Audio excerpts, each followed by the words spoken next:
ನಮಸ್ಕಾರ ಸ್ನೇಹಿತರೆ 500 GK series ಏನ್ ಮಾಡ್ತಾ ಇದೀವಿ.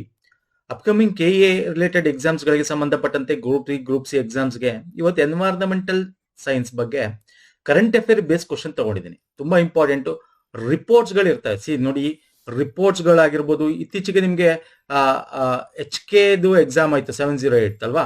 ಸೊ ಅದ್ರಲ್ಲಿ ನೀವು ನೋಡಿದ್ರಿ, ಒಂದಿಸಿ ಬರೀಲಿಕ್ಕೆ ಕೇಳ್ತಾನೆ ಒಂದಷ್ಟು ರಿಪೋರ್ಟ್ಸ್, ಎನ್ವೈರನ್ಮೆಂಟಲ್ ಆಗಿರ್ಬೋದು ಅಥವಾ ನಿಮಗೆ ಎಕನಾಮಿ ರಿಲೇಟೆಡ್ ಕೇಳಿದ್ದೆ. ಹಂಗೆ ಇಲ್ಲಿ ಎನ್ವೈರನ್ಮೆಂಟ್ ರಿಲೇಟೆಡ್ ಕೂಡ ಇಂಪಾರ್ಟೆಂಟ್ ಆಗುತ್ತೆ.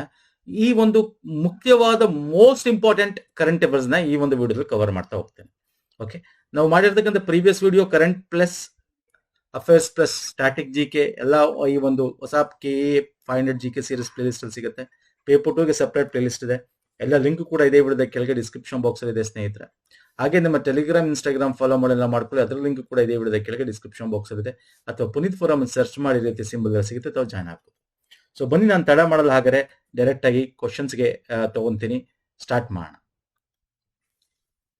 ಓಕೆ, ಹವಾಮಾನ ಅಪಾಯ ಸೂಚ್ಯಾಂಕ ಬಿಡುಗಡೆ ಮಾಡಿದವರು ಯಾರು? ಯಾರು ಹೇಳ್ತೀರಾ? ನೋಡಿ, ಎಲ್ಲ most important reports, indicators environmental related ಆಗಿ. Climate, what is climate risk index ಹೇಳ್ತೀರಾ? UNEP ನ ವಿಶ್ವಸಂಸ್ಥೆ ಪರಿಸರ ಕಾರ್ಯಕ್ರಮನ, ಹವಾಮಾನ ಬದಲಾವಣೆ ಕುರಿತಾದ ಅಂತರ್ ಸರ್ಕಾರ ಸಮಿತಿನ, inter governmental panel on climate change, German Watch ಅಥವಾ ವಿಶ್ವ ಹವಾಮಾನ ಸಂಸ್ಥೆನ? Right answer German Watch. ಇಲ್ಲಿ ಪ್ರಮುಖವಾಗಿ ಭಾರತದ ಒಂದು ಹವಾಮಾನಕ್ಕೆ ಸಂಬಂಧಪಟ್ಟಂತೆ ಏನಿದೆ ರ್ಯಾಂಕಿಂಗು ಎಲ್ಲ ಗೊತ್ತಿರಬೇಕು. ಎಲ್ಲ ಡೀಟೇಲ್ ಆಗಿ ಹೇಳ್ತೀನಿ ಇದರಲ್ಲಿ. ಓಕೆ, ಹೇಳ್ತೀರಾ ರ್ಯಾಂಕ್ ಎಷ್ಟಿದೆ ಅಂತ ಹೇಳ್ತೀರಾ? ಭಾರತದ, ಇಂಡಿಯಾ ರ್ಯಾಂಕ್ ಕೇಳ್ಬೋದು ಎಕ್ಸಾಮ್ ಅಲ್ಲಿ ನಿಮ್ಗೆ. ಓಕೆ, ಬನ್ನಿ ಡೀಟೇಲ್ ಆಗಿ ನೋಡ್ತಾ ಹೋಗೋಣ. ನೋಡಿ, ಇದೇನ್ ಹೇಳ್ತಪ್ಪ ಅಂದ್ರೆ, ಈಗ COP13 ನಡೀತು. ಎಲ್ಲಿ ನಡೀತು ಅದ್ರ ಬಗ್ಗೆ ಕ್ವಶನ್ ಮುಂದೆ ತಗೋತೀನಿ. ವಿಡಿಯೋ ಎಂಡ್ ತನಕ ನೋಡಿ, ಕ್ವಶನ್ಸ್ ಬರುತ್ತೆ, ತುಂಬಾ ಇಂಪಾರ್ಟೆಂಟ್. ಬೆಲಮ್ ಅಲ್ಲಿ ನಡೀತಲ್ಲ ಸರ್, ಬ್ರೆಜಿಲ್ ಬೆಲಮ್ COP30. ಅಲ್ಲಿ 9 ರ್ಯಾಂಕ್ ಭಾರತ ಇರ್ತಕ್ಕಂತ ಈ ಒಂದು ಹವಾಮಾನ ವೈಪರೀತ್ಯದಕ್ಕೆ ಸಂಬಂಧಪಟ್ಟಂತೆ ಕ್ಲೈಮೇಟ್ ರಿಸ್ಕ್ ಇಂಡೆಕ್ಸ್ ನೋಡೋದಾದ್ರೆ 9ನೇ ರ್ಯಾಂಕ್. ಅಂದ್ರೆ ನಾವು ಟಾಪ್ 10 ಅಲ್ಲಿ ಇದೀವಿ. ಕ್ಲೈಮೇಟ್ ಅಷ್ಟು ವರ್ಸ್ಟ್ ಇದೆ. ಇತ್ತೀಚೆಗೆಲ್ಲ ನಿಮ್ಗೆ ಏನೇನಾಯ್ತು, ಸೈಕ್ಲೋನ್ ಎಷ್ಟು ಒಂದರಿಂದ ಒಂದು ಇದರಿಂದ ಎಷ್ಟು ಜನ ಸಾವು ನೋವಾದ್ವು.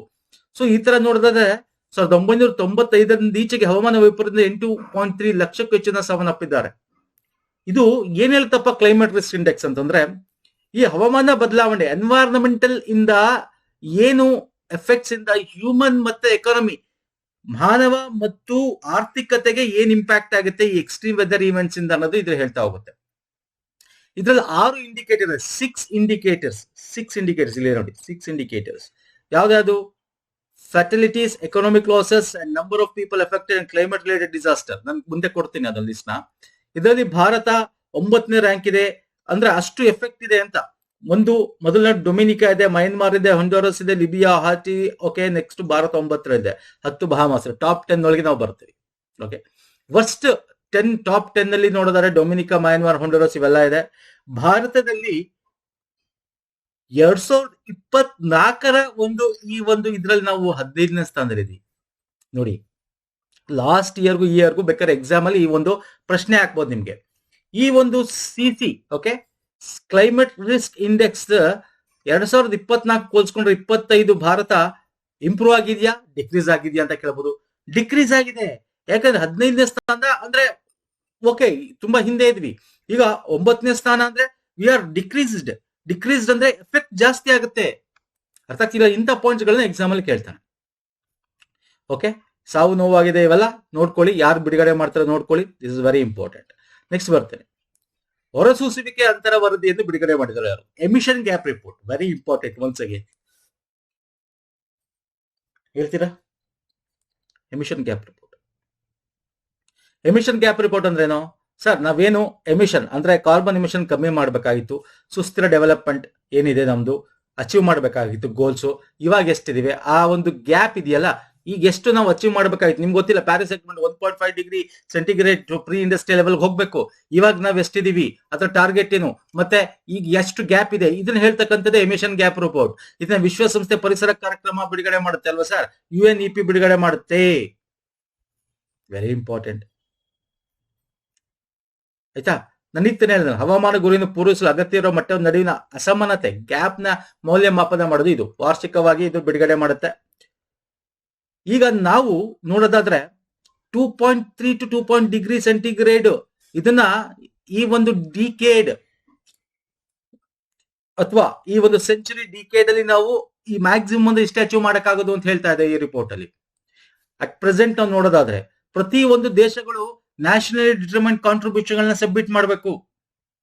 ಅಂದ್ರೆ ನಿಮ್ಮ ಟಾರ್ಗೆಟ್ಸ್ ಏನು ಹೆಂಗ್ ಅಚೀವ್ ಮಾಡ್ತೀರಾ ಅಂತ. ಸೊ ಇದಾಗ್ತಾ ಇಲ್ಲ ಅನ್ನೋದು ಈ ಒಂದು ರಿಪೋರ್ಟ್ ಹೇಳುತ್ತೆ. ನೋಡಿ, ವಾಸ್ತವಿಕವಾಗಿ ನೋಡಿದ್ರೆ ಲೆಕ್ಕಪತ್ರ ನೋಡಿದ್ರೆ ಅದಕ್ಕಿಂತ ಕಮ್ಮಿನೇ ಇದೀವಿ. ನಾವು ಏನ್ ನ್ಯಾಷನಲ್ ಡಿಟರ್ಮೈನ್ಡ್ ಕಾಂಟ್ರಿಬ್ಯೂಷನ್ ಅಂತ ಸಬ್ಮಿಟ್ ಮಾಡ್ತೀವಿ, ಓಕೆ, ಅಂದ್ರೆ ರಾಷ್ಟ್ರೀಯವಾಗಿ ನಿರ್ಧರಿಸಲ್ಪಟ್ಟ ಕೊಡುಗೆಗಳು ಅಂತ ಏನ್ ಸಬ್ಮಿಟ್ ಮಾಡ್ತೀವಿ ಅದ್ರ ಪ್ರಕಾರ ನಾವು ಮೀಟ್ ಮಾಡಕ್ ಆಗ್ತಾ ಇಲ್ಲ ಅಂತ. ಜಾಗತಿಕ ಹೊರಸೂಸುವಿಕೆ 2024 2.3 ಏರಿಕೆ ಕೂಡ ಆಗಿದೆ. ಅದು ಹೇಳುತ್ತೆ ಮುಂದಿನ ದಶಕದಲ್ಲಿ ತಾಪಮಾನ 1.5 ಡಿಗ್ರಿ ಸೆಂಟಿಗ್ರೇಡ್ ಗಿಂತ ಜಾಸ್ತಿನೇ ಆಗುತ್ತೆ, ಇನ್ನೂ ಜಾಸ್ತಿ ಆಗುತ್ತೆ ಅಂತ ಹೇಳುತ್ತೆ. So emission gap report 2025 of target ಅಂತ ಹೇಳಿ ಅದರ ಒಂದು ಟೈಟಲ್ ಇಟ್ಟು ಬಿಡುಗಡೆ ಮಾಡ್ತಾರೆ. ನೋಡಿ, ಇದು ಹೇಳುತ್ತೆ 2100 ನಾವು 2.8 ಡಿಗ್ರಿ ಸೆಂಟಿಗ್ರೇಡ್ ಅಷ್ಟು ವಾರ್ಮ್ ಇರುತ್ತೆ. ಅಂದ್ರೆ ನಾವು 1.5 ಡಿಗ್ರಿ ಸೆಂಟಿಗ್ರೇಡ್ ಇನ್ನು ಬರೋದು ಯಾವಾಗ? ಅಟ್ ಪ್ರೆಸೆಂಟ್ ನೋಡಿದ್ರೆ 2. ನಾನು ಇಲ್ಲಿ ತೋರಿಸ್ತಾ ಹೋಗ್ತೀನಿ ನೋಡಿ. ರಿಡಕ್ಷನ್ ಟಾರ್ಗೆಟ್ ಅಟ್ ಲೀಸ್ಟ್ 2019 ಲೆವೆಲ್ಗೆ ನಾವು ನೋಡಿದ್ರೆ 2 ಡಿಗ್ರಿ ಸೆಂಟಿಗ್ರೇಡ್ ನ ಇಳಿಸಬೇಕು. ಬಿಲೋ 2019 35 ಬೈ 2035 2035 ಅಟ್ ಲೀಸ್ಟ್ 2019 ಲೆವೆಲ್ಗಿಂತ 2 ಡಿಗ್ರಿ ಕಮ್ಮಿ ನಾವು ಮಾಡಬೇಕು ಅಂತಿದೆ. ಆಗ್ತಾ ಇದೆಯಾ? ಆಗ್ತಾ ಇಲ್ಲ. ಇನ್ನು ಇದನ್ನ ನೋಡೋದಾದ್ರೆ 1.5 ಡಿಗ್ರಿ ಮಾಡಬೇಕು ಅಂತ ನೋಡಿದ್ರೆ 55% ಇವಾಗ ಏನಿದೆ ಅದಕ್ಕಿಂತ ಲೆವೆಲ್ ಕಮ್ಮಿ ಮಾಡ್ಬೇಕಾಗುತ್ತೆ. ಆಗ್ತಾ ಇದೆಯಾ? ಆಗ್ತಾ ಇಲ್ಲ. ಇದು ಇದ್ರ ಹೇಳ್ತಕ್ಕಂಥದ್ದು. ಓಕೆ, ಸೊ ನೆಕ್ಸ್ಟ್ ಬರ್ತೇನೆ ಯುನೆಸ್ಕೋಗೆ ಸಂಬಂಧಪಟ್ಟಂತೆ IUCN international for conservation of nature ಗೆ ಸಂಬಂಧಪಟ್ಟಂತೆ ಕ್ವಶನ್. ನೋಡಿ, ಈ ತರ ಇತ್ತೀಚೆಗೆ ನಿಮ್ಗೆ ತುಂಬಾ ಕ್ವಶನ್ಸ್ ಬರ್ತಾರೆ, ಹಾಗಾಗಿ ಈ ಪ್ಯಾಟರ್ನ್ ಅಲ್ಲಿ ತಗೊಂಡಿದ್ದೀನಿ. ಹೇಳಿಕೆ 1, ಹೇಳಿಕೆ 2. ಓಕೆ, ಯುನೆಸ್ಕೋ ವಿಶ್ವ ಪರಂಪರೆ ತಾಣವಾದ ಕಾಂಚನಜುಂಗ ರಾಷ್ಟ್ರೀಯ ಉದ್ಯಾನವನವು ಭಾರತದ ಮೊದಲ ಮಿಶ್ರ ಪರಂಪರೆಯ ತಾಣವಾಗಿದ್ದು ಅದು ನೈಸರ್ಗಿಕ ಜೈವ ವೈವಿಧ್ಯ ಮತ್ತು ಸಾಂಸ್ಕೃತಿಕ ಮಹತ್ವ ಎರಡಕ್ಕೂ ಗುರುತಿಸಲ್ಪಟ್ಟಿದೆ. ಹೌದು ಸರ್, ಅಲ್ವಾ ಸರ್? ನಿಮ್ಗೆ ಗೊತ್ತಿರ್ಬೇಕು, ಕಾಂಚನಜುಂಗ ಈಸ್ ಎ ಮಿಕ್ಸ್ಡ್ ಇರ್ತಕ್ಕಂಥ ಒಂದು ತಾಣ, ಯುನೆಸ್ಕೋ ವರ್ಲ್ಡ್ ಹೆರಿಟೇಜ್ ಸೈಟ್ ಅಲ್ವಾ? ಕರೆಕ್ಟ್ ತಾನೆ ಅದು ಕಾಂಚನಜುಂಗ? ಎಸ್. ಮಿಕ್ಸ್ಡ್ ಅಂದ್ರೆ ಏನು? ಒಂದು ನೈಸರ್ಗಿಕ ಜೀವ ವೈವಿಧ್ಯ ಸಾಂಸ್ಕೃತಿಕ ಎರಡು ಇದೆ. ಓಕೆ, ಎರಡನೇ ಆಪ್ಷನ್ ನೋಡೋದಾದ್ರೆ ಅಂದ್ರೆ ಹೇಳಿಕೆ 2 IUCN ವಿಶ್ವ ಪರಂಪರೆಯ ಔಟ್ಲುಕ್ 2025 ಕಾಂಚನಜುಂಗ ರಾಷ್ಟ್ರೀಯ ಉದ್ಯಾನವನಕ್ಕೆ ಇತ್ತೀಚೆಗೆ ನೀಡಲಾದ ಉತ್ತಮ ರೇಟಿಂಗ್ ಗುಡ್ ಅಂತ ರೇಟಿಂಗ್ ಕೊಟ್ಟಿದ್ದಾರೆ. ಜಾಗತಿಕ ವಿಮರ್ಶೆಯಲ್ಲಿ ಅತ್ಯುನ್ನತ ಸಂರಕ್ಷಣಾ ಸ್ಥಾನಮಾನ ಸಾಧಿಸಿದ ಭಾರತದ ಏಕೈಕ ತಾಣವಾಗಿದೆ ಎಂದು ಸೂಚಿಸುತ್ತದೆ. IUCN ಓಕೆ, ಅಬುದಾಬಿಲಿ ಎಲ್ಲಿ ಸರ್ ಕೇಳಬಹುದು? ಎಕ್ಸಾಂಪಲ್ ಅಬುದಾಬಿಯಲ್ಲಿ ಬರುತ್ತೆ, UAE. ಅಬುದಾಬಿಲಿ ಇದು ಸಮ್ಮಿಟ್ ನಡೀತಾ ಇತ್ತು. ಓಕೆ, ಅಲ್ಲಿ ಇದನ್ನ ಹೇಳ್ತಕ್ಕಂಥದ್ದು. ಅಲ್ಲಿ ಭಾರತದ ಒಂದು ಕಾಂಚನಜುಂಗ ಮಾತ್ರ ಗುಡ್ ಅಂತಕ್ಕಂಥ ಉತ್ತಮ ಅಂತ ರೇಟಿಂಗ್ ಕೊಟ್ಟಿರ್ತಕ್ಕಂಥದ್ದು. ಇಲ್ಲಿ ನೋಡೋದಾದ್ರೆ ಹೇಳಿಕೆ 1 ಸರಿ ಇದೆ, ಹೇಳಿಕೆ 2 ಕಡೆ ಸರಿಯಾಗಿದೆ. ಆದ್ರೆ ಹೇಳಿಕೆ 2 ಹೇಳಿಕೆ 1ಗೆ ಕಾರಣ ಅಲ್ಲ. ಇದೇ ಸಪರೇಟ್, ಮಿಕ್ಸ್ಡ್ ಸಪರೇಟ್. ಇದಕ್ಕೆ ಕೊಟ್ಟಿರ್ತಕ್ಕಂಥ ರೇಟಿಂಗ್ ಇದಕ್ಕೂ ಸಂಬಂಧ ಇಲ್ಲ. ಸೊ ಆಪ್ಷನ್ ಬಿ ಹೇಳಿಕೆ 1 ಹೇಳಿಕೆ 2 ಎರಡೂ ಸರಿ. ಹೇಳಿಕೆ 2 ಹೇಳಿಕೆ 1ಗೆ ಸರಿಯಾದ ವಿವರಣೆ ಇಲ್ಲ. ಸರಿಯಾದ ವಿವರಣೆ ಹೇಳಿಕೆ 1 ಯಾಕೆ ಆಗ್ಬೇಕು ಅಂದ್ರೆ ಮಿಶ್ರ ಅಂತಂದ್ರೂ ಅಲ್ಲಿ ನೈಸರ್ಗಿಕವಾಗಿಯೂ ಇದೆ, ಸಾಂಸ್ಕೃತಿಕವಾಗಿದೆ ಅಂತ ಹೇಳ್ಬೇಕಾಗಿತ್ತು. ಹೇಳಿಕೆ 2 ಅದೇ ಹೇಳಿಲ್ಲ. ಹೇಳಿಕೆ 2 ಡಿಫ್ರೆಂಟ್ ಕೈಂಡ್ ಆಫ್ ಥಿಂಗ್ಸ್ ನ ಎಲ್ಲ ಎಕ್ಸ್ಪ್ಲೇನ್ ಮಾಡಿದ್ದಾರೆ. ಬಟ್ ಎರಡೂ ಸರಿ, but it is not explanation of statement 1 ಅಲ್ವಾ? ಫೈನ್ ಸರ್, ಅರ್ಥ ಆಗಿದೆಯಲ್ಲ? ಸೊ ವೆರಿ ಇಂಪಾರ್ಟೆಂಟ್, ಇದೆಲ್ಲ ಕರೆಂಟ್ ಅಫೇರ್ ಇರತಕ್ಕಂಥದ್ದು. ನೆಕ್ಸ್ಟ್ ಬರ್ತೀನಿ, ಕಾಂಚನಜುಂಗ ಬಗ್ಗೆ ನಿಮ್ಗೆ ಬೇಕಾದ್ರೆ ಸುದ್ದಿಯಲ್ಲಿ ಇದೆ ಅನ್ಬಿಟ್ಟು ಇದ್ರ ಬಗ್ಗೆನೇ ಕೇಳ್ಬಿಡ್ಬೋದು. ಓಕೆ, ಏನಿದೆ ಅಲ್ಲಿ, ಏನು, ಯಾವಾಗ ಇದಕ್ಕೆ ವಿಶ್ವ ಪರಂಪರೆ ತಾಣ ಬಂತು 2016 ಎಷ್ಟು ಚದರ ಕಿಲೋಮೀಟರ್ ಇದೆ ವಿಸ್ತೀರ್ಣ, ಅಲ್ಲಿ ಯಾವುದು ಉಪೋಷ್ಣ ಅಂದ್ರೆ ಸಮತೀಷ್ಣ ವಲಯ ಕಾಡುಗಳಿಂದ ಕೂಡಿರ್ತಕ್ಕಂಥ, ಮತ್ತೆ ಅಲ್ಲಿ ಎತ್ತರದ ಮೌಂಟ್ ಕಾಂಚನಜುಂಗ ಹಿಮಾವೃತ ಶಿಖರ ಕೂಡ ಅಲ್ಲಿ ಸಿಗುತ್ತೆ ನಮಗೆ ಅಲ್ವಾ? ಮತ್ತೆ 280 ಹಿಮ ನದಿಗಳು ಅಲ್ಲಿ ಹರಿತಕ್ಕಂಥದ್ದು, ಯಾವ್ಯಾವ ಪ್ರಾಣಿಗಳು, ಏನ್ ಬೇಕಾದ್ರೂ ಕೇಳ್ಬೋದು ಅಲ್ಲಿ ನಿಮಗೆ. ಫೈನ್ ಸರ್, ನೆಕ್ಸ್ಟ್ ಬಂದ್ಬಿಡ್ತೀನಿ. Very very important question. CCPI CRI ಬೇರೆ, CCPI ಬೇರೆ. CCPI climate change performance index ಅಂತ, ಹವಾಮಾನ ಬದಲಾವಣೆ ಕಾರ್ಯಕ್ಷಮತೆ ಸೂಚ್ಯಾಂಕ. ಇದು 2026. ಓಕೆ, ಇದನ್ನ ಸಂಬಂಧಪಟ್ಟಂತೆ ಈ ಕ್ವಶನ್. ಓಕೆ, ಬನ್ನಿ. ಸೂಚ್ಯಾಂಕದಲ್ಲಿ ಯಾವುದೇ ದೇಶವು ಮೊದಲ 3 ಸ್ಥಾನಗಳಲ್ಲಿ ಸ್ಥಾನ ಪಡೆದಿಲ್ಲ. ಫಸ್ಟ್ 3 ಇದರಲ್ಲಿ ಸ್ಥಾನನೇ ಪಡೆದಿಲ್ಲ ಯಾವುದು ಅಂತ ಹೇಳ್ತಾ ಇರ್ತಕ್ಕಂಥದ್ದು. ಇತ್ತೀಚೆಗೆ ಸಿಸಿಪಿ ಮೌಲ್ಯಮಾಪನದಲ್ಲಿ ಭಾರತವನ್ನು ಮಧ್ಯಮ ಕಾರ್ಯಕ್ಷಮತೆ ಹೊಂದಿರುವ ದೇಶ ಎಂದು ವರ್ಗೀಕರಿಸಲಾಗಿದೆ. ಅಂದ್ರೆ it is A medium performing country ಅಂತ ಭಾರತವನ್ನ ಕ್ಲಾಸಿಫೈ ಮಾಡಲಾಗಿದೆ. ಯಾವ ಹೇಳಿಕೆ ಸರಿ? ಇದು ಯಾರು ಬಿಡುಗಡೆ ಮಾಡ್ತಾರೆ ಹೇಳಿ? ಇಲ್ಲಿ ಆಪ್ಷನ್ ಏನ್ ಬೇಕಾದ್ರೆ ಕೇಳಬಹುದು. ಯಾರು ಬಿಡುಗಡೆ ಮಾಡ್ತಾರೆ, ಭಾರತ ಯಾವ ರ್ಯಾಂಕ್ ಗಳಿದೆ, ಏನ್ ಬೇಕಾದ್ರೆ ಕೇಳ್ಬೋದು ನಿಮ್ಗೆ. ಹೇಳಿ ನೋಡ, ಭಾರತ ಯಾವ ರ್ಯಾಂಕ್ ಅಲ್ಲಿ ಇದೆ ಹೇಳಿ ನೋಡ. ಇಂಡಿಯಾ ರ್ಯಾಂಕ್ ಹೇಳಿ. ಮತ್ತೆ ರಿಲೀಸ್ ರಿಪೋರ್ಟ್ ನ ರಿಲೀಸ್ ಮಾಡೋದು ಯಾರು ಹೇಳಿ. ಇಲ್ಲಿ 2 ಆಪ್ಷನ್ ಕೂಡ correct. Climate change performance index ಅಂದ್ರೆ ಇದು ಕೂಡ ರಿಪೋರ್ಟ್ COP30 ಬೆಲೆಂ ಬ್ರೆಜಿಲ್ ಅಲ್ಲಿ ರಿಲೀಸ್ ಮಾಡ್ತಾರೆ. ಓಕೆ, COP30 ನಡೀತಾ ಇದೆ, ಬೆಲೆಂ ಬ್ರೆಜಿಲ್ ಅಲ್ಲಿ ನಡೀತಾ ಇದೆ. 31 ಎಲ್ಲಿ ನಡೀತಾ ಇದೆ ಅದು ಗೊತ್ತಿರ್ಬೇಕು, 29 ಎಲ್ಲಿ ಅದು ಗೊತ್ತಿರಬೇಕು. ಅದನ್ನು ಎಕ್ಸಾಮ್ ಅಲ್ಲಿ ನಿಮ್ಗೆ ಒಂದಿಸಿ ಬರೀಲಿಕ್ಕೆ ಕೇಳಬಹುದು. ಓಕೆ, ಅದು ಮುಂದೆ ತಗೋತೀನಿ ಕ್ವಶನ್, ಅಲ್ಲಿ ಡಿಸ್ಕಸ್ ಮಾಡೋಣ. ಇದನ್ನು ಕೂಡ ನಿಮ್ಗೆ German watch new climate institute and climate action network ಬಿಡುಗಡೆ ಮಾಡುತ್ತೆ. ಓಕೆ, ಫಸ್ಟ್ 3 ಪೊಸಿಷನ್ ಯಾವುದೇ ರ್ಯಾಂಕ್ ಇಲ್ಲ. ಇಂಡಿಯಾ 33ನೇ ರ್ಯಾಂಕ್ ಸ್ಲಿಪ್ ಆಗಿದೆ. CRI ಅಲ್ಲಿ ಅಂದ್ರೆ ಕ್ಲೈಮೇಟ್ ನೋಡಿ, ದಯವಿಟ್ಟು ಅರ್ಥ ಮಾಡ್ಕೊಳ್ಳಿ. ನಾನು ಒಂದೇ ಒಂದು ಇಂಪಾರ್ಟೆಂಟ್ ಪಾಯಿಂಟ್ ಹೇಳ್ಬೇಕು. ಇಲ್ಲಿ ಕಂಪ್ಯಾರಿಸನ್ ಮಾಡ್ಬೇಕಾರೆ ಇಲ್ಲಿ ಬರ್ತೀನಿ ನಾನು ಹಿಂದೆ. CRI ಏನು ಇಲ್ಲಿ ನಾವು ಕ್ವಶನ್ ಅಲ್ಲಿ ಮಾಡಿದ್ವಿ, ಹವಾಮಾನ ಅಪಾಯ ಸೂಚ್ಯಾಂಕ. ಅಪಾಯ ಅಂದ್ರೆ ಮೊದಲನೇದು ಹೆಚ್ಚು ಅಪಾಯ ಅಂತ, ಓಕೆ, ಲಾಸ್ಟ್ ಇರೋದು ಕಮ್ಮಿ ಅಪಾಯ ಅಂತ. ಟಾಪ್ 10 ಅಲ್ಲಿ ಇದೆ ಅಪಾಯ ಜಾಸ್ತಿ ಇದೆ ಅಂತ ಕ್ಲೈಮೇಟ್ ರಿಸ್ಕ್ ಇಂಡೆಕ್ಸ್. ಆದ್ರೆ ಇದು ರಿಪೋರ್ಟ್ ಅಲ್ಲಿ ಈ ರ್ಯಾಂಕ್ ಬೇರೆ, ದಯವಿಟ್ಟು ಅರ್ಥ ಮಾಡ್ಕೋಬೇಕು ಸ್ನೇಹಿತರೆ. ಇಲ್ಲೇನಿದೆ ಕ್ಲೈಮೇಟ್ ಪರ್ಫಾರ್ಮೆನ್ಸ್ ಇಂಡೆಕ್ಸ್. ಇಲ್ಲಿ ಮೊದಲನೇ ರ್ಯಾಂಕ್ ಇದ್ರೆ ಚೆನ್ನಾಗಿದೆ ಅಂತ ಅರ್ಥ, ಕೊನೆ ಇದ್ರೆ ಚೆನ್ನಾಗಿಲ್ಲ. ಪರ್ಫಾರ್ಮೆನ್ಸ್ ನೀವ್ ಹೆಂಗ್ ತೋರಿಸ್ತಾ ಇದ್ದೀರಾ, ಕ್ಲೈಮೇಟ್ ಗೆ ಚೇಂಜಸ್ಗೆ ನೀವ್ ಹೆಂಗ್ ಅಡಾಪ್ಷನ್ ಆಗ್ತಾ ಇದೀರಾ ಅಂತಕ್ಕಂಥದ್ದು ಇದು ಹೇಳೋದು. ಸೊ ಈ ರ್ಯಾಂಕ್ ಗೊತ್ತಿರಬೇಕು. ನೋಡಿ, ಭಾರತ ಇಲ್ಲಿ ನೋಡೋದಾದ್ರೆ 23ನೇ ರ್ಯಾಂಕು. ಅಂದ್ರೆ ಮೊದಲು ಲಾಸ್ಟ್ ಪ್ರೀವಿಯಸ್ 2025 ಕಂಪೇರ್ ಮಾಡಿದ್ರೆ 10ನೇ ರ್ಯಾಂಕ್ ಅಲ್ಲಿ ಇತ್ತು. ಅಂದ್ರೆ ಇದರಲ್ಲಿ ಇಂಪ್ರೂವ್ ಆಗಿದೆಲ್ಲ ಕಮ್ಮಿ ಆಗಿದೆ ಅಂತೀವಿ ಇದನ್ನ. ಯಾಕೆಂದ್ರೆ ಇದು ಪರ್ಫಾರ್ಮೆನ್ಸ್ ಇಂಡೆಕ್ಸ್. ಫಸ್ಟ್ ರ್ಯಾಂಕ್ ಅಂದ್ರೆ ಒಳ್ಳೆ ಚೆನ್ನಾಗಿದೆ, ಪರ್ಫಾರ್ಮ್ ಮಾಡ್ತಾ ಇದೆ ಕ್ಲೈಮೇಟ್ ವಿರುದ್ಧ ಅಂತ. ಸೊ ಈ ರಿಪೋರ್ಟ್ಗೂ ಕನ್ಫ್ಯೂಸ್ ಆಗ್ಬೇಡಿ ದಯವಿಟ್ಟು. ಅದಕ್ಕೆ ನಾನು 2 ಕಂಪೇರಿಟಿವ್ಲಿ ಹೇಳ್ತಾ ಇದ್ದೀನಿ. ಸೊ ಫಸ್ಟ್ 3 ಯಾವ್ದು ಇಲ್ಲ. 4th ರ್ಯಾಂಕ್ ಅಂದ್ರೆ ಚೆನ್ನಾಗಿ ಕಂಪೇರ್ ಮಾಡಿ ನೋಡಿ, 80.52 ಸ್ಕೋರ್ ಇದೆ. 5th ರ್ಯಾಂಕ್ 70.75% ಸ್ಕೋರ್ ಇದೆ.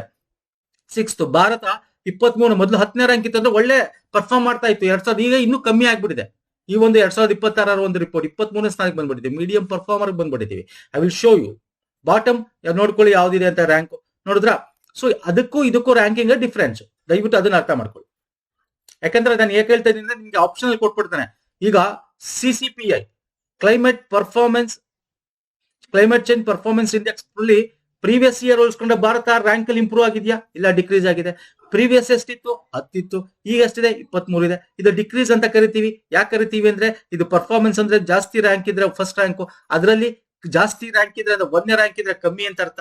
ಸೊ ಇದನ್ನ ಮೇನ್ ಇಂಪಾರ್ಟೆಂಟ್ ತಿಳ್ಕೋಬೇಕು. ಅರ್ಥ ಆಗ್ತಿಲ್ಲ? ಇನ್ನು ನಾವು ಈ ಕ್ಯಾಟಗರಿ ವೈಸ್ ನೋಡಿದ್ರೆ ಯಾಕಪ್ಪ ಹಂಗಾಯ್ತು ಅಂದ್ರೆ ಬಿಕಾಸ್ ಆಫ್ ಕೋಲ್ ಪಾಲಿಸಿ. ನಮ್ಮಲ್ಲಿ ಒಂದು ಕೋಲ್ಗೆ ರಿಲೇಟೆಡ್ ಆಗಿ ಪಾಲಿಸಿ ನೀತಿಗಳು ಸರಿ ಇಲ್ಲ ಅಂತಕ್ಕಂಥದ್ದು. ಹೆಚ್ಚೆಚ್ಚು ನಾವು ಕೋಲ್ ಬೇಸ್ಡ್ ಯೂಸ್ ಮಾಡ್ತಾ ಇದೀವಿ, ಅಂದ್ರೆ ಫಾಸಿಲ್ ಫ್ಯೂಯಲ್ ಬೇಸ್ಡ್ ಪ್ರೊಡಕ್ಷನ್ ಜಾಸ್ತಿ ಮಾಡ್ತಾ ಇದೀವಿ ಅಂತ. ಸೊ ಹಾಗಾಗಿ ಈ ಕ್ಯಾಟಗರಿ ವೈಸ್ ನೋಡಿದ್ರೆ ಗ್ರೀನ್ ಹೌಸ್ ಗ್ಯಾಸ್ ಎಮಿಷನ್ ಅಲ್ಲಿ ಮೀಡಿಯಂ ಇದೆ, ನಮ್ದು ಎನರ್ಜಿ ಯೂಸ್ ಅಲ್ಲಿ ಮೀಡಿಯಂ ಇದೆ, ಕ್ಲೈಮೇಟ್ ಪಾಲಿಸಿಯಲ್ಲಿ ಮೀಡಿಯಂ ಇದೆ, ಪರ್ಫಾರ್ಮೆನ್ಸ್ ರಿನ್ಯೂಬಲ್ ಎನರ್ಜಿಲಿ ಲೋ ಇದೆ. ಹಂಗಾಗಿ ನಮಗೆ ಮೀಡಿಯಂ ರೇಂಜ್ ಮತ್ತೆ ರ್ಯಾಂಕ್ ಕೂಡ ಡಿಕ್ರೀಸ್ ಆಗಿದೆ, 23ನೇ ರ್ಯಾಂಕ್ ಬಂದಿದೆ. ನಾನು ತೋರಿಸ್ತೀನಿ, I will show you. First 3 ಯಾವುದು ಇಲ್ವೇ ಇಲ್ಲ. ಓಕೆ, ಇಲ್ಲಿ ನೋಡ್ಕೋಬಹುದು. ಭಾರತ ಬಂದು ನಿಮ್ಗೆ 23ನೇ ರ್ಯಾಂಕ್ ಅಲ್ಲಿ ಬರುತ್ತೆ. ಅರ್ಥ ಆಗ್ತಿದೆಯಲ್ಲ? So climate change performance index ಇದು. Fine sir, yes. Next question ಬನ್ನಿ. ಜಲಮೂಲಗಳಲ್ಲಿ ಸಾವಯವ ಪದಾರ್ಥಗಳನ್ನು ಕೊಳೆಯುವ ಏರೋಬಿಕ್ ಸೂಕ್ಷ್ಮ ಜೀವಿಗಳಿಗೆ ಅಗತ್ಯವಿರುವ ಆಮ್ಲಜನಕದ ಪ್ರಮಾಣವನ್ನು ಹೀಗೆ ಉಲ್ಲೇಖಿಸಲಾಗುತ್ತದೆ. ಹೇಗೆ ಹೇಳ್ತೀರಾ? ಅಂದ್ರೆ ನಿಮ್ಗೆ ಈಗ ವಾಟರ್ ಟ್ರೀಟ್ ಮಾಡ್ತೀವಲ್ಲ ನಾವು, ಡ್ರೈನೇಜ್ ವಾಟರ್ ನಿಮ್ಗೆ ದೊಡ್ಡ ಮೋರಿಲಿ ಬರುತ್ತಲ್ಲ, ಟ್ರೀಟ್ಮೆಂಟ್ ಮಾಡ್ಬಿಟ್ಟು ಬಿಡಬೇಕು ಅಂತಿದೆ, ಗೊತ್ತಲ್ಲ ನಿಮ್ಗೆ ಸರ್ಕಾರ. ಸೊ ಟ್ರೀಟ್ ಮಾಡುತ್ತೆ. ಹಿಂಗ್ ಮಾಡುತ್ತೆ, ಸೂಕ್ಷ್ಮಾಣು ಜೀವಿಗಳಿಂದ ಮಾಡ್ತಕ್ಕಂಥದ್ದು ಅಂದ್ಕೊಟ್ಟು. ಸೂಕ್ಷ್ಮಾಣು ಜೀವಿಗಳು ಅಂತಂದಾಗ ಬಯೋಲಾಜಿಕಲಿ BOD ಅಂತ ಕರಿತೀವಿ. What is COD? ಇದು ಕೆಮಿಕಲಿ ಆಕ್ಸಿಜನ್, ಇದು ಬಯೋಲಾಜಿಕಲಿ ಆಕ್ಸಿಜನ್ ಡಿಮ್ಯಾಂಡ್ ಅಂತ ಕರಿತೀವಿ. ಅಂದ್ರೆ ಬಯೋಕೆಮಿಕಲ್ ಅಥವಾ ಬಯೋಲಾಜಿಕಲ್. ಅಂದ್ರೆ ಈ ಸೂಕ್ಷ್ಮಾಣು ಜೀವಿಗಳು ನೋಡಿ ಏನ್ ಅರ್ಥ ಅಂತ ಒಂದ್ ತಿಳ್ಕೊಂಡ್ಬಿಡಿ. ಇನ್ನೊಂದು ಎಕ್ಸಾಮ್ ಅಲ್ಲಿ ಇದನ್ನ ಇನ್ನೊಂದ್ ತರ ಕೇಳ್ತಾನೆ.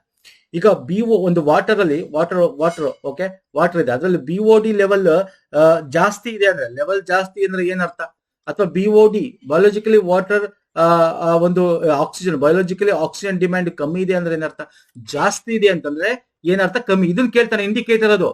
BOD ಮೋರ್ ಅಂದ್ರೆ ಏನ್ ಹೇಳ್ತೀವಿ, ಹೈ ಇದ್ರೆ ಪೊಲ್ಯೂಷನ್ ಜಾಸ್ತಿ ಅಂತ ಅರ್ಥ. ಅಂದ್ರೆ ಬಯೋಲಾಜಿಕಲ್ ಆಕ್ಸಿಜನ್ ಡಿಮ್ಯಾಂಡ್, ಆಕ್ಸಿಜನ್ ಇಲ್ಲ ಅಲ್ಲಿ ಬಿಕಾಸ್ ಆಫ್ ಬೇರೆ ಬೇರೆ ಇನ್ಆರ್ಗ್ಯಾನಿಕ್ ಸಬ್ಸ್ಟೆನ್ಸಸ್ ಇಂದ. ಯಾವಾಗ ಇದು ಲೆಸ್ ಇರುತ್ತೆ, oxygen for aquatic life with value below 5 mg/L indicating clean water ಅಂತ. Okay, biological oxygen demand is a key indicator of water pollution. Higher BOD means more pollution, less available oxygen for aquatic life. Lower BOD means more oxygen ಅಂತ ಅರ್ಥ. Biologically oxygen demand ಅಂತ ಅಂದ್ರೆ ಈ ಸೂಕ್ಷ್ಮ ಜೀವಿಗಳು ಏನ್ ಮಾಡುತ್ತೆ, ಇಂಥದಕ್ಕೆ ಬಿಟ್ಟಾಗ ಅಲ್ಲಿರ್ತಕ್ಕಂಥ ಇರೋ ಆಕ್ಸಿಜನ್ ತಗೊಂಡು ಆ ಇನ್ಆರ್ಗ್ಯಾನಿಕ್ ಕಾಂಪೌಂಡ್ಸ್ ಗಳನ್ನ, ಸೀವೇಜ್, ಫುಡ್ ವೇಸ್ಟ್ ಲೆವೆಲ್ ಗಳನ್ನ ಡಿಕಂಪೋಸ್ ಮಾಡುತ್ತೆ, ಆರ್ಗ್ಯಾನಿಕ್ ಕಾಂಪೌಂಡ್ಸ್ ಗಳನ್ನ. ಓಕೆ, ಅರ್ಥ ಆಗ್ತಿಲ್ಲ? DO ಅಂದ್ರೆ ಡಿಸಾಲ್ವ್ಡ್ ಆಕ್ಸಿಜನ್ ಅಂತ ಕರಿತೀವಿ.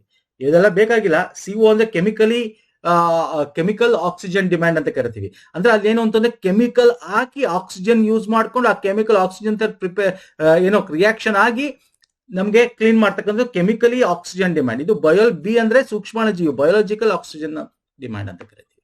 ಓಕೆ, ಇದೆಲ್ಲ ಗೊತ್ತಿರ್ತಕ್ಕಂಥದ್ದು ನಿಮಗೆ. ನಾನು ನೆಕ್ಸ್ಟ್ ಬರ್ತೇನೆ. 2025 ಇಂಗಾಲದ ಬೆಲೆ ನಿಗದಿಸಿದೆ. State of trends of carbon pricing ವರದಿಯನ್ನು ಡ್ಯಾಶ್ ಬಿಡುಗಡೆ ಮಾಡಿದೆ. ಹೇಳ್ತೀರಾ? The state and trends of carbon pricing report has been released by. ನೋಡಿ, ಅಗೇನ್ ಇದು environment. What is carbon pricing ಅಂದ್ರೇನು? ನೀವು ಕಾರ್ಬನ್ ಟ್ರೇಡಿಂಗ್ ಕೇಳಿದಿರಲ್ವಾ? Carbon trading same sir. Carbon trading ಅಂದ್ರೆ ಇಲ್ಲಿ ಏನ್ ಮಾಡ್ತಾ ಇದ್ದಾರೆ ಅಂದ್ರೆ ಕಾರ್ಬನ್ ಟ್ಯಾಕ್ಸ್ ಫೀ ಅಂತ. ಅಂದ್ರೆ ಈಗ 1 ಟನ್ಗೆ ಇಷ್ಟು ದುಡ್ಡು ಅಂತ. 1 ಟನ್ ಕಾರ್ಬನ್, ಓಕೆ, ಇಂಗಾಲ ಡೈಆಕ್ಸೈಡ್ ಎಮಿಷನ್ ಆದ್ರೆ ಇಷ್ಟು ಟನ್ ಕೊಡಬೇಕು ಅಂತ ಒಂದು ಪ್ರೈಸ್ ನಿಗದಿ ಮಾಡ್ತಕ್ಕಂಥದ್ದು. ಓಕೆ, ಇದ್ರ ಬೇಸಿಸ್ ಮೇಲೆ ಕಾರ್ಬನ್ ಟ್ರೇಡಿಂಗ್ ಅಂತಂದ್ರೆ ಒಂದು ಟಾರ್ಗೆಟ್ ಇಟ್ಟಿರ್ತಾರೆ. ಈಗ ನೀನು ಒಂದು ಕಂಪನಿ, ಈಗ ನೀನ್ ಏನ್ ಮಾಡ್ತೀಯಪ್ಪ, ನೀನು 10 ಟನ್ ಅಂತ ಇಟ್ಕೋ ಒಂದು ವರ್ಷಕ್ಕೆ. ನೀವು ಎಷ್ಟು ಟನ್? ಈಗ ನೀವು 9 ಟನ್ ಮಾಡ್ತೀವಿ. 1 ಟನ್ ನಿಮ್ಗೆ ಪಾಸಿಟಿವ್ ಆಯ್ತು. 9 ಟನ್ ನಿಮ್ಗೆ 10 ಟನ್ ಟಾರ್ಗೆಟ್ ಇತ್ತು. 9 ಟನ್ ಮಾತ್ರ ಮಾಡಿ 1 ಟನ್ ಪಾಸಿಟಿವ್. ಸೊ ಈಗ 1 ಟನ್ಗೆ ನಿಮ್ಗೆ ಇಷ್ಟು ದುಡ್ಡು ಅಂತ ಅವ್ರು ಇಟ್ಟಿರ್ತಾರಲ್ಲ. ಈಗ 1 ಟನ್ ಉಳಿಸಿದ್ಯಾ ಅಂದ್ರೆ ಈ 1 ಟನ್ ಈಗ ಬೇರೆ ಕಂಪ್ನಿ 11 ಟನ್ ಜಾಸ್ತಿ ಎಮಿಷನ್ ಮಾಡಿದ್ರೆ 1 ಟನ್ ನಿನ್ನ ಹತ್ರ 1 ಟನ್ ಅಷ್ಟು ದುಡ್ಡು ನಿನಗೆ ಕೊಡಬೇಕಾಗುತ್ತೆ ಅವರು. ಸೊ ಅಂದ್ರೆ it is a state of trend of carbon pricing report ಅಂತ. ಇದು ಏನ್ ಹೇಳುತ್ತೆ ಅಂದ್ರೆ ಯಾವ ದೇಶದಲ್ಲಿ ಹೆಂಗೆ ನಡೀತಾ ಇದೆ, ಕಾರ್ಬನ್ ಎಮಿಷನ್ಸ್ ಕಮ್ಮಿ ಮಾಡ್ತಾ ಇದಾರೆ, ಟಾರ್ಗೆಟ್ ಇಟ್ಕೊಂಡಿದಾರ, ಅದನ್ನ ಫಾಲೋ ಅಪ್ ಮಾಡ್ತಾ ಇದಾರ, ಈ ಟ್ರೇಡಿಂಗ್ ನಡೀತಾ ಇದೆ. ಟ್ರೇಡಿಂಗ್ ಅಂತಂದ್ರೆ ಇದರಿಂದ ದುಡ್ಡು ಸಿಗುತ್ತೆ ಎಮಿಷನ್ ಕಮ್ಮಿ ಮಾಡಿದ್ರೆ ಅನ್ನೋ ರೀತಿ. ಓಕೆ, ಇದನ್ನ ವಿಶ್ವ ಬ್ಯಾಂಕ್ ಬಿಡುಗಡೆ ಮಾಡ್ತಕ್ಕಂಥ ಸ್ನೇಹಿತರೆ. ಯಾರು ಸರ್? ವಿಶ್ವ bank. Carbon state of trends of carbon pricing ಅಂದ್ರೆ ಆ ಒಂದು ಸ್ಟೇಟ್ ಆಫ್ ಟ್ರೆಂಡ್ ಹೆಂಗಿದೆ ಆ ಸ್ಟೇಟ್ ಅಲ್ಲಿ ಕಾರ್ಬನ್ ಪ್ರೈಸಿಂಗ್ ಬಗ್ಗೆ, ಕಾರ್ಬನ್ ಇದ್ರ ಬಗ್ಗೆ ಏನಿದೆ, ಗೋಲ್ಸ್, ನಮ್ಮ ಗೋಲ್ಸ್ ಏನಿದೆ ಅದಕ್ಕೆ ತಕ್ಕಂತೆ ಇದು ಮ್ಯಾಚ್ ಆಗ್ತಾ ಇದೆಯಾ, ಮೀಟ್ ಮಾಡ್ತಾ ಇದೆಯಾ ಕ್ಲೈಮೇಟ್ ಗೋಲ್ಸ್ ನ ಅನ್ನೋದು ಹೇಳ್ತಕ್ಕಂಥದ್ದು. ಇದು ರಿಪೋರ್ಟ್ ಅಲ್ಲಿ ಹೇಳುತ್ತೆ India advances carbon pricing reforms ಅಂತ. ಅಂದ್ರೆ ನಮ್ಮಲ್ಲಿ ಗೊತ್ತಿದೆ, ನಾವು ರಿನ್ಯೂವಬಲ್ ಎನರ್ಜಿನ ಹೆಚ್ಚು ಯೂಸ್ ಮಾಡ್ತಾ ಇದೀವಿ. 50% ಅಂಡ್ ಎಬೋ, ಇವೆಲ್ಲ ನಾವು ಕರೆಂಟ್ ಅಫೇರ್ ಪ್ರೀವಿಯಸ್ ವಿಡಿಯೋ ಮಾಡಿದೀವಿ. ಎಬೋ ಆಲ್ರೆಡಿ ನಾವು ರಿನ್ಯೂವಬಲ್ ಎನರ್ಜಿ, ಸೋಲಾರ್ ಅದು ಇದೆಲ್ಲ ಮಾಡಿ 50% ಅಷ್ಟು ನಾವು ರೀಚ್ ಆಗ್ಬಿಟ್ಟಿದೀವಿ ಆಲ್ರೆಡಿ. ನಮ್ಮ ಟಾರ್ಗೆಟ್ ಇತ್ತು 2030 ಅಲ್ವಾ sir? It's already reach 5 hours ಮುಂಚೆ 2025ಕ್ಕೆ ರೀಚ್ ಆಗ್ಬಿಟ್ವಿ. ಅರ್ಥ ಆಗ್ತಿದೆಯಾ ನಾನು ಹೇಳ್ತಾ ಇರೋದು? ಸೊ ಅಂದ್ರೆ ನಮ್ದ್ರಲ್ಲಿ ಈ ಒಂದು ಪರ್ಫಾರ್ಮೆನ್ಸ್ ಚೆನ್ನಾಗಿದೆ. ಇದರಲ್ಲಿ ಕ್ಲೈಮೇಟ್ ಗೋಲ್ ನ ಅಚೀವ್ ಮಾಡೋದ್ರಲ್ಲಿ, ಕಾರ್ಬನ್ ಪ್ರೈಸಿಂಗ್ ಎಮಿಷನ್ ಕಮ್ಮಿ ಮಾಡೋದ್ರಲ್ಲಿ ನಾವು ಹೆಚ್ಚು ಮುಂದೆ ಬರ್ತಾ ಇದೀವಿ ಅನ್ನೋದ್ರ ಬಗ್ಗೆ, ಅಂದ್ರೆ ಫಾಸಿಲ್ ಫ್ಯೂಯಲ್ಸ್ ನ ಯೂಸ್ ಮಾಡ್ತಾ ಇಲ್ಲ ಅನ್ನೋದ್ರ ಬಗ್ಗೆ ಭಾರತ ಅಡ್ವಾನ್ಸ್ ಇದೆ ಅಂತ ಹೇಳುತ್ತಿದ್ರು. India is moving steadily towards establishing a comprehensive carbon pricing ecosystem ಅಂತ ಹೇಳುತ್ತಿದ್ರು. ಓಕೆ, ಸೊ ಇದು ವರ್ಲ್ಡ್ ಬ್ಯಾಂಕ್ ಮಾಡ್ತಕ್ಕಂಥದ್ದು. ಸೊ ನೋಡ್ಕೊಳ್ಳಿ ಒಂದ್ಸಲ. ಫೈನ್ ಸರ್, ನೆಕ್ಸ್ಟ್ ಬರ್ತೇನೆ. ಓಕೆ, ಈಗ ಮೇನ್ ಇಂಪಾರ್ಟೆಂಟ್ ಬಂದ್ಬಿಡ್ತೀನಿ. COP30 ಏನ್ ನಡೀತು ಅದಕ್ಕೆ ಸಂಬಂಧಪಟ್ಟ UNFCCC ಕಾಪ್ಗೆ ಸಂಬಂಧಪಟ್ಟಂತೆ UNS United nation framework climate change, okay, convention on climate change ಅಂತ ಕರಿತೀವಿ. UNFCCC ಕಾಪ್ ಸರ್ವೋಚ್ಚ ನಿರ್ಧಾರ ತೆಗೆದುಕೊಳ್ಳುವ ಸಂಸ್ಥೆಯಾಗಿದ್ದು ಹವಾಮಾನ ಬದ್ಧತೆಯನ್ನು ಪರಿಶೀಲಿಸಲು ವಾರ್ಷಿಕ ಸಭೆ ಸೇರುತ್ತದೆ. ಹೌದು ಸರ್, ಪ್ರತಿ ವರ್ಷ ಸೇರುತ್ತೆ. ಈ ವರ್ಷ COP30 ನಡೀತು. ಎಲ್ಲಿ ನಡೀತು? ಬೆಲಂ, ಬ್ರೆಜಿಲ್ ಅಲ್ಲಿ ನಡೀತು. ನಾನು ನಿಮ್ಗೆ ಹೇಳಿದೆ ಬ್ರೆಜಿಲ್ ಬೆಲಂ. ಓಕೆ, ಲಾಸ್ಟ್ 29 ನಡೀತು. ಕೇಳ್ಬೋದು ನಿಮಗೆ ಬೇಕಾರೆ, ಒಂದಿಸಿ ಬರೀ ಇರಲಿ. ಏನಿತ್ತು? ಬಾಕು, ಅಜರ್ಬೈಜಾನ್. ನೆಕ್ಸ್ಟ್ 31 ಎಲ್ಲಿ ನಡೆಯುತ್ತೆ? ಇಲ್ಲಿ ನೋಡಿ ಆಪ್ಷನ್ ಕೊಟ್ಟಿನಿ. Australia UNFCCC COP30 ಆಯೋಜಿಸುತ್ತದೆ. ಯಾವ ಹೇಳಿಕೆ ಸರಿಯಾಗಿದೆ? ಆಪ್ಷನ್ 1 ಅಂತೂ ಕರೆಕ್ಟ್, ಆಪ್ಷನ್ 2 ಕರೆಕ್ಟ್. 31 COP ಎಲ್ಲಿ ನಡೆಯುತ್ತೆ ನೆಕ್ಸ್ಟ್ ಇಯರ್? ತುರ್ಕಿಯಲ್ಲಿ ನಡೆಯುತ್ತೆ. ಟರ್ಕಿನ ತುರ್ಕಿ ಅಂತ ಕರೀತಾರಲ್ವಾ, this is wrong. So option ಕೇವಲ 1 ಮಾತ್ರ ಕರೆಕ್ಟ್ ಇಲ್ಲಿ. ಓಕೆ, ಸೊ ಇಲ್ಲಿ ನಿಮಗೆ ತುಂಬಾ ಇದೆ, ಇದೊಂದೇ ಕೇಳಲ್ಲ ನಿಮಗೆ. ಇಲ್ಲಿ ನಾವು ಬೆಲಂ ರೋಡ್ ಮ್ಯಾಪ್ ಅಥವಾ ಬಾಕು ಟು ಬೆಲಂ ರೋಡ್ ಮ್ಯಾಪ್ ಅಥವಾ ನಾವು ಇದನ್ನ ಹೇಳೋದಾದ್ರೆ ಬೆಲಂ ಪ್ಯಾಕೇಜ್ ಅಂತ ಕೂಡ ಕರಿತೀವಿ. ಅಲ್ಲಿ ಏನೇನ್ ಡಿಸ್ಕಷನ್ ಆಯ್ತು, ಕೀ ಔಟ್ಕಮ್ ಏನು COP30 ಅಂತ. ಅಲ್ಲಿ ನಾವು ಗ್ಲೋಬಲ್ ಮ್ಯೂಚುರಿಯೋ ಅಗ್ರಿಮೆಂಟ್ ಕೂಡ ಮಾಡ್ತೀವಿ. ಎಕ್ಸಾಮ್ ಅಲ್ಲಿ ಕೇಳ್ಬೋದು, ಬೇಕಾದ್ರೆ ಇದ್ರ ಒಂದು ಹೆಂಗ್ ಬರುತ್ತೆ ಅಂತ ಕೂಡ ತಗೋತೀನಿ. ಇಲ್ಲೇನಿಲ್ಲ, ಎಲ್ಲ ಸೇರಿ ಹೆಂಗೆ ನಾವು ಒಬ್ರಿಗೊಬ್ರು ಹೆಲ್ಪ್ ಮಾಡಿ ದುಡ್ಡನ್ನ ಕೊಟ್ಟು ಕಮ್ಮಿ ಮಾಡೋದು ಅಂತಕ್ಕಂಥದ್ದು ಎಮಿಷನ್ ನ. ಓಕೆ, ದುಡ್ಡನ್ನ ಕೊಡ್ಲೇಬೇಕು ಇದಕ್ಕೆ, ಯಾಕಂದ್ರೆ ಡೆವಲಪ್ಡ್ ಕಂಟ್ರೀಸ್ ಡೆವಲಪಿಂಗ್ ಕಂಟ್ರೀಸ್ ದುಡ್ಡು ಕೊಡಬೇಕು ಅಂತಕ್ಕಂಥದ್ದು. ಓಕೆ, ದಟ್ ಈಸ್ ಮ್ಯೂಚುರಿಯೋ ಅಗ್ರಿಮೆಂಟ್ ಅಂತಾನು ಕೂಡ ಕರಿತೀವಿ ಇಲ್ಲಿ. ಅಂಡ್ ಇಲ್ಲಿ ಇನ್ನೊಂದು ಬೆಲಂ 4x ಪ್ಲೆಡ್ಜ್ ಅಂತ, ಸಸ್ಟೈನಬಲ್ ಫ್ಯೂಯಲ್, 4 ಪಟ್ಟು ಸಸ್ಟೈನಬಲ್ ಫ್ಯೂಯಲ್ ಯೂಸ್ ಮಾಡಬೇಕು, ಅವಾಗಲೇ ನಾವು ಎಮಿಷನ್ ಕಮ್ಮಿ ಮಾಡಕ್ ಸಾಧ್ಯ ಅಂತಕ್ಕಂಥದ್ದು. ಹೆಲ್ತ್ ಆಕ್ಷನ್ಸ್ ನಾವು ತಗೋಬೇಕು ಅಂತಕ್ಕಂಥದ್ದಾಗಿರ್ಬೋದು. ಓಕೆ, ಬೆಲಂ ಜೆಂಡರ್ ಆಕ್ಷನ್ ಪ್ಲಾನ್ ಅಂತ, ಯಾವುದೇ ಆದ ಜೆಂಡರ್ ಬೇಸಿಸ್ ಅಲ್ಲೇ ಇರಬಾರ್ದು. ಜೆಂಡರ್ಲೆಸ್ ಅಂತಂದ್ರೆ ಮಹಿಳೆ, ಹಿಂದುಳಿದವರು, ಯಾವ ತರ ಅಂತಲ್ಲ, ಎಲ್ಲ ಎನಿಬಡಿ, ಇವನ್ ವಲ್ನರಬಲ್, ದಲಿತ ವಲ್ನರಬಲ್ ಅಂದ್ರೆ ತುಂಬಾ ಏನೋ ಡಿಸೇಬಲ್ ಆಗಿರ್ಬೋದು, ಪ್ರತಿಯೊಬ್ರು ಇದರಲ್ಲಿ ಪಾಲ್ಗೊಳ್ಬೇಕು ಅಂತಕ್ಕಂಥದ್ದು. ಓಕೆ, ಸೊ ಇವೆಲ್ಲ ಇದರಲ್ಲಿ ಮಾಡಿದ್ದಾರೆ. ಕನ್ನಡದಲ್ಲಿ ಕೊಟ್ಟಿರ್ತೀನಿ ನೋಡಿ, ಬೆಲಂ ಪ್ಯಾಕೇಜ್ ಅಂತ ಹೇಳಿ. ಇದ್ರ ಬಗ್ಗೆ ನಾವು ಇದನ್ನೆಲ್ಲ ವೀಕ್ಲಿ ಕರೆಂಟ್ ಅಫೇರ್ ಮಾಡಿದೀವಿ, ಇದ್ರ ನೋಡ್ಕೊಳ್ಳಿ.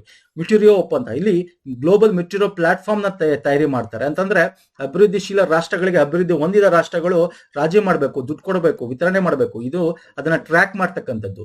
ಅಂದ್ರೆ ಯಾವುದು ಏನು ಹಣಕಾಸು ಬರ್ತಾ ಇದೆ, ಪ್ರಗತಿ ಹೆಂಗಿದೆ, ಅದನ್ನೆಲ್ಲ ಟ್ರ್ಯಾಕ್ ಮಾಡ್ತಕ್ಕಂಥದ್ದು. ಒಟ್ಟಿಗೆ ಸೇರಿ ನಾವು ಇದನ್ನ ಹವಾಮಾನವನ್ನು ನಿಯಂತ್ರಣ ಮಾಡೋದು ಅನ್ನೋದು ಈ ಒಂದು ಒಪ್ಪಂದದ ಅಡಿಯಲ್ಲಿ ಬರ್ತಕ್ಕಂಥದ್ದು. ಅದ್ ಬಿಟ್ಟರೆ ಜಸ್ಟ್ ಟ್ರಾನ್ಸಿಷನ್ ಮೆಕ್ಯಾನಿಸಮ್ ಅಂತ ಕೂಡ ಇದ್ರಲ್ಲಿ ಡಿಸ್ಕಸ್ ಆಗುತ್ತೆ. ಅಂದ್ರೆ ಏನಿಲ್ಲ, ಈಗ ನಾವು ಓಕೆ ಫ್ಯೂಯಲ್ ಬೇಡ, ಫಾಸಿಲ್ ಫ್ಯೂಯಲ್ ಬೇಡ, ಏನು ಬೇರೆ ಟೆಕ್ನಾಲಜಿ ಯೂಸ್ ಮಾಡಬೇಕು ಅಲ್ವಾ ಸರ್? ಸೊ ಬೇರೆ ರಿನ್ಯೂಬಲ್ ಎನರ್ಜಿ. ಹಾಗಾದ್ರೆ ಇಲ್ಲಿ ಕೆಲಸ ಮಾಡ್ತವ್ರ ಕತೆ ಏನು? ಸೊ ಅವ್ರಿಗೆ ಏನಾದ್ರು ಬೇರೆ ಹೊಸ ಒಂದು ಜಾಬ್ ಕೊಡೋದಾಗಿರ್ಲಿ, ಹಣಕಾಸು ಒಂದು ಮಾಡೋದಾಗಿರ್ಲಿ, ಆ ಜಾಬ್ ಕೊಡೋದು, ಅದನ್ನ ಜಸ್ಟ್ ಟ್ರಾನ್ಸಿಷನ್ ಅಂದ್ರೆ ಈ ಒಂದು ನಾನ್ ರಿನ್ಯೂಬಲ್ ಇಂದ ರಿನ್ಯೂಬಲ್ ಗೆ ಟ್ರಾನ್ಸಿಷನ್ ಆಗ್ಬೇಕಾದ್ರೆ ಏನ್ ಲಾಸ್ ಆಗುತ್ತೆ, ಜಾಬ್ಸ್ ಆಗಿರ್ಬೋದು, ಅದಾಗಿರ್ಬೋದು. ಸೊ ಅದನ್ನ ತುಂಬಿಕೊಡ್ತಕ್ಕಂಥದ್ರ ಬಗ್ಗೆ ಆಗಿರ್ಬೋದು. ಸೊ ಬೆಲಂ 4x ಪ್ರತಿಜ್ಞೆ ನಾನು ಹೇಳಿದೆ. ಸೊ ಇದೆಲ್ಲ ಕೂಡ ಎಕ್ಸಾಮ್ ಅಲ್ಲಿ ನಿಮಗೆ ಕೇಳಬಹುದು, ಸುದ್ದಿಯಲ್ಲಿತ್ತು, ಯಾವ್ದಕ್ಕೆ ಸಂಬಂಧಪಟ್ಟಿದೆ, ಹಿಂಗೆಲ್ಲ ಕೇಳಬಹುದು ಎಕ್ಸಾಮ್ ಅಲ್ಲಿ. ಈಗ ಒಂದು ಕ್ವಶನ್ ತಗೋತೀನಿ ನೋಡಿ. ಇಲ್ಲಿ ಇತ್ತೀಚೆಗೆ ಸುದ್ದಿలో ಗ್ಲೋಬಲ್ ಮ್ಯೂಚುರಿಯೋ ಉಪಕ್ರಮ ಇವುಗಳಿಗೆ ಸಂಬಂಧಿಸಿ ನೋಡಿ, ಈ ತರ ಬಂದ್ಬಿಡ್ಬೋದು, ಯಾವ್ದಾದ್ರು ಕಳಿಬಹುದು. ಇದ್ರಲ್ಲಿ ನಿಮಗೆ ಬೆಲಂ ಲಿಂಗ ಪ್ರಕ್ರಿಯೆ, ಅದ ಜೆಂಡರ್ ಗ್ಯಾಪ್ ಆಗಿರ್ಬೋದು, ಬೆಲಂ 4x ಪ್ಲೆಡ್ಜ್ ಪ್ರತಿಜ್ಞೆ ಆಗಿರ್ಬೋದು, ಜಸ್ಟ್ ಟ್ರಾನ್ಸಿಷನ್, ಏನ್ ಬೇಕಾದ್ರೂ ಕೇಳ್ಬೋದು. ಈಗ ಒಂದ್ ಕೇಳಿದೀನಿ ನೋಡೋಣ ಎಕ್ಸಾಮ್ ಅಲ್ಲಿ, ಹೇಳಿ ನೋಡೋಣ ಯಾವ ಆಪ್ಷನ್ಸ್ ಕರೆಕ್ಟ್ ಅಂತ ಹೇಳ್ತೀರಾ. ಇಂಗಾಲ ವ್ಯಾಪಾರಕ್ಕಾಗಿ ಜಾಗತಿಕ ಮಾರುಕಟ್ಟೆ, ಸಾಗರಗಳಲ್ಲಿ ಪ್ಲಾಸ್ಟಿಕ್ ಮಾಲಿನ್ಯ ಎದುರಿಸಲು ಒಂದು ಕಾರ್ಯಕ್ರಮ, ವಿಶ್ವದಾದ್ಯಂತ ವಿದ್ಯುತ್ ವಾಹನಗಳು ಉತ್ತೇಜಿಸಲು ಒಂದು ನಿಧಿ, ಪಳವಳಿಕೆ ಇಂಧನಗಳಿಂದ ದೂರ ಪರಿವರ್ತನೆ ವೇಗಗೊಳಿಸಲು ಸಾಮಾಜಿಕ ಸಜ್ಜುಗೊಳಿಸುವಿಕೆ. ಗ್ಲೋಬಲ್ ಮ್ಯೂಚುರಿಯೋ ಉಪಕ್ರಮ ಯಾವುದಕ್ಕೆ ಸಂಬಂಧಪಟ್ಟಿದೆ ಹೇಳ್ತೀರಾ? ಮ್ಯೂಚುರಿಯೋ ಒಪ್ಪಂದ, ಈಗ ತಾನೇ ಹೇಳಿದೆ ನಿಮ್ಗೆ. ಇಂಗಾಲ ವ್ಯಾಪಾರಕ್ಕಾಗಿ, ಇಂಗಾಲ ವ್ಯಾಪಾರ ಇಸ್ ಡಿಫ್ರೆಂಟ್, ಅದಲ್ಲ. ಪ್ಲಾಸ್ಟಿಕ್ ಅಲ್ಲ, ವಿದ್ಯುತ್ ವಾಹನ ಉತ್ತೇಜಿಸುವ ನಿಧಿನೂ ಅಲ್ಲ, ಪಳವಳಿಕೆ ಇಂಧನ ಏನು ಫಾಸಿಲ್ ಫ್ಯೂಯಲ್ ಇಂದ ದೂರ ಪರಿವರ್ತನೆ ವೇಗಗೊಳಿಸಲು ಸಾಮೂಹಿಕ ಸಜ್ಜುಗೊಳಿಬೇಕು ಅಲ್ವಾ ಸರ್? ಫಾಸಿಲ್ ಫ್ಯೂಯಲ್ ಬಳಸಬಾರ್ದು. ಹಂಗಾರೆ ಏನ್ ಮಾಡ್ಬೇಕು? ಟೆಕ್ನಾಲಜಿ ಬೇಕು. ಏನ್ ಮಾಡ್ಬೇಕು? ಟೆಕ್ನಾಲಜಿ, ಅದಕ್ಕೆ ದುಡ್ಡು ಕೊಡ್ತಾರೆ ಡೆವಲಪಿಂಗ್ ಕಂಟ್ರೀಸ್ಗೆ. ಎಲ್ಲ ಒಟ್ಟಿಗೆ ಕೂಡಿ ಸಜ್ಜುಗೊಳಿಸಿ ಅದನ್ನ ದೂರ ಇಡಬೇಕು ಅನ್ನೋದು ಇದು ಒಪ್ಪಂದ. ನೋಡಿ, ನಾನು ನಿಮಗೆ ಡೈರೆಕ್ಟ್ ಪಾಯಿಂಟ್ ಕೊಟ್ಟಿಲ್ಲ, ಇಲ್ಲಿ ಆಪ್ಷನ್ ಅಲ್ಲಿ ಇಂಡೈರೆಕ್ಟ್ ಆಗಿ ಕೊಟ್ಟಿದ್ದೀನಿ. ಸೊ ಹಿಂಗೂ ಬರುತ್ತೆ ಎಕ್ಸಾಮ್ ಅಲ್ಲಿ, ಇತ್ತೀಚೆಗೆ ಹಿಂಗೆ ಬರ್ತಾ ಇರೋದು. ಅರ್ಥ ಆಗ್ತಿದೆಯಲ್ಲ? ಫೈನ್ ಸರ್, ಅರ್ಥ ಆಗಿದೆಯಾ? Any doubts regarding this? ಇನ್ನು ಈ ತರ ಕರೆಂಟ್ ಅಫೇರ್ ನಾವು ಮಾಡಿದ್ದೀನಿ, ಪ್ರೀವಿಯಸ್ ಕ್ವಶನ್ಸ್ ಅಥವಾ ಪ್ರೀವಿಯಸ್ ಇದ್ರಲ್ಲಿ ನೋಡಿ, ಎಲ್ಲ ಲಿಂಕ್ ಗಳನ್ನ ಇದೇ ವಿಡಿಯೋದ ಕೆಳಗೆ ಡಿಸ್ಕ್ರಿಪ್ಷನ್ ಬಾಕ್ಸ್ ಅಲ್ಲಿ ಕೊಟ್ಟಿರ್ತೇನೆ. ವಿಡಿಯೋ ಇಷ್ಟ ಆಗಿದೆ ಲೈಕ್ ಮಾಡಿ, ಶೇರ್ ಮಾಡಿ, ಸಬ್ಸ್ಕ್ರೈಬ್ ಮಾಡ್ಕೊಳ್ಳಿ. ಹಾಗೆ ನಮ್ಮ ಟೆಲಿಗ್ರಾಮ್, ಇನ್ಸ್ಟಾಗ್ರಾಮ್ ಫಾಲೋ ಮಾಡಿಲ್ಲ ಅಂದ್ರೆ ಮಾಡ್ಕೊಳ್ಳಿ ಸ್ನೇಹಿತರೆ, ಅಲ್ಲೂ ಲಿಂಕ್ ಗಳನ್ನ ಶೇರ್ ಮಾಡ್ತೀವಿ. ಓಕೆ, ಪ್ಲೇ ಲಿಸ್ಟ್ ಲಿಂಕ್ ಗಳಿರುತ್ತೆ, ಪ್ರೀವಿಯಸ್ ಇದೆಲ್ಲ ನೋಡಿ ದಯವಿಟ್ಟು. ಸೊ ಎನಿ ಡೌಟ್ಸ್ ಕಮೆಂಟ್ ಮಾಡಿ before ending the session. Next video ಪುನಃ ಸಿಗ್ತೀನಿ. ನಮಸ್ಕಾರ, ಧನ್ಯವಾದ, thank you so much. Playlist ನ ಆದಷ್ಟು ಎಷ್ಟಾಗುತ್ತೆ ಅಷ್ಟೇ, ಎಕ್ಸಾಮ್ಸ್ ಹತ್ರ ಇದೆ. ಯಾಕಂದ್ರೆ ಈ ಸೀರೀಸ್ ಜಾಸ್ತಿ ನಾವು ಕರೆಂಟ್ ಅಫೇರ್ ಮಾಡಿರೋದು, ಯಾಕಂದ್ರೆ ಕರೆಂಟ್ ಅಫೇರ್ ಬೇಸಿಸ್ ಮೇಲೆ ಸ್ಟ್ಯಾಟಿಕ್ ಪೋರ್ಷನ್ ಬರುತ್ತೆ. 2 ಕರೆಂಟ್ ಅಫೇರ್, ಸ್ಟ್ಯಾಟಿಕ್ 2 ಕೂಡ ಮಾಡಿದ್ದೀವಿ. ಓಕೆ, ನೆಕ್ಸ್ಟ್ ವಿಡಿಯೋ ಪುನಃ ಸಿಗ್ತೀನಿ. ನಮಸ್ಕಾರ, ಧನ್ಯವಾದಗಳು. ಎನಿ ಡೌಟ್ ಕಮೆಂಟ್ ಮಾಡಿ ಸ್ನೇಹಿತರೆ.